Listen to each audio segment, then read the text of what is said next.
Announced that you're nominated for an MTV award for Best New Artist. How important is it for you to win or be nominated for awards?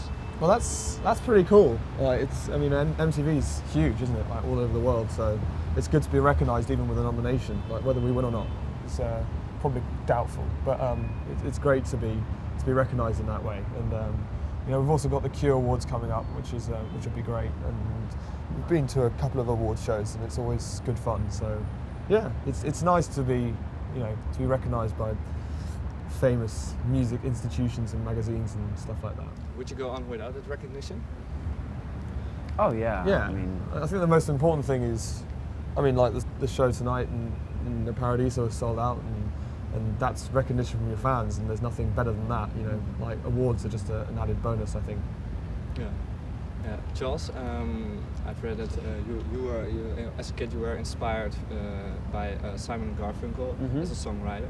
In what way, when you listened to that with your father as a kid, in what way was that important for you to become the songwriter you are now? I like the way that Paul Simon especially manages to make quite happy songs really melancholy, and also quite melancholy songs really happy. There's something about their music that's very much to do with the mood always. The lyrics are sometimes like a little trite even, but some of the songs are just amazing, especially Paul Simon's solo work, songs like Hearts and Bones and things like that. Just find them very inspiring, and I think that, I don't know, his voice as well, he has a very kind of unconventional singing voice. He's not a very good singer.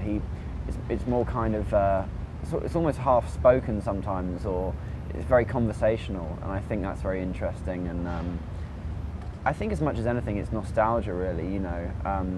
You always feel a certain warmth towards what you heard as a child, and it just so happens that that's the one artist, the one musician that I still find relevant today and translated into what I'm into music today. So yeah.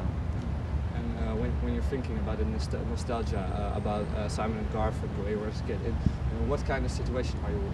Are you in the living room? No, in the car, always in the car, yeah. I think, my dad had a kind of collection of cassette tapes in the car, probably about 10 that were just always on rotation. And I seem to remember that whenever it was just me and him in the car, like we were going somewhere, I would get to sit in the front and I would get to choose the tape, and I'd always kind of reach for the Paul Simon one and put that on. And I'm not sure how often it came on when it was a big family gathering in the car, but that was always what I went for. With your family gatherings in a car? Yeah. Can you actually remember the very first lyric you ever wrote? Very first lyric I ever wrote? Maybe the first one you can remember?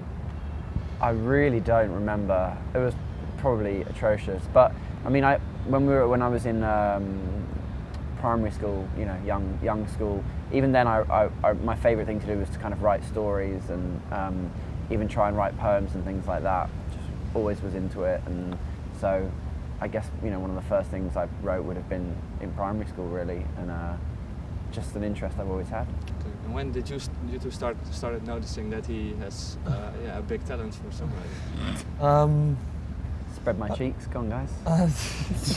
You've got a mic on. So. I don't know. I don't know. It's just sort of happened. Like neither me and Jack can really write lyrics, so Charles just kind of took on that duty. And I don't know. I don't always remember him being as good as he is now. Like we've all grown as musicians, and Charles grew as a lyricist, and so eventually we started to sort of create good music together, and it just took a little while, but.